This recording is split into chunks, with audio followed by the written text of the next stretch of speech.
Бұл күндері Нью-Йорк әдеттегі қарбаластан бөлек саяси сапырылыстың ордасына айналған. Біріккен ұлттар ұйымының 70 жылдық мерейтойы әлемнің 100-ден астам мемлекет және үкімет басшыларының басын қосып отыр.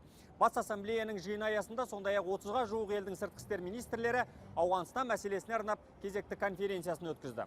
Соңғы 14 жылда тұрақтылық пен дамуға зәру елдің болашақ тағдырына қатысты тың тетіктер ұсынылып, оны жүзеге асыру жолдары талқыланды.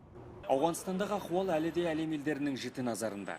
Аймақтағы қауіпсіздік пен тұрақтылықты қамтамасыз ету басты мәселе болғанымен, елдің экономикалық өркендеуін әрі халықаралық қауымдастықта интеграциялануын тездетіп қолға алған жөн.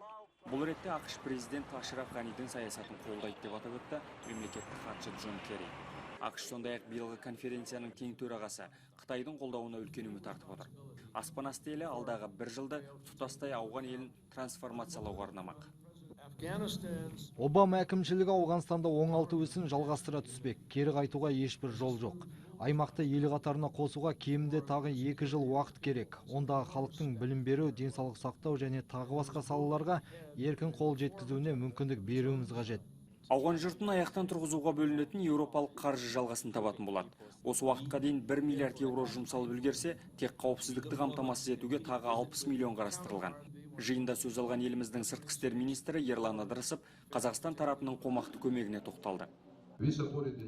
Қазақстан Ауғанстанды тұрақтандыру жөніндегі халықаралық бастамаларға қолдау білдіреді. Радикалды топтар мен тәліптер режимінің түбегейлі жойылуын қуаттайды. Сондай-ақ аймақтың әріптестігін дамытуда жаңа жібек жолы көлік торабының жандана түсуін қалайды.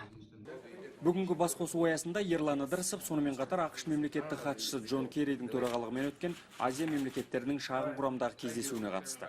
Қазақстан, Қырғызстан, Өзбекстан, Түркменстан және Тәжікстан сыртқы істер ведомстволарының басшылары Орталық Азия мен ақш арасындағы әріптестіктің өзекті мәселелері бойынша пікір алмасты.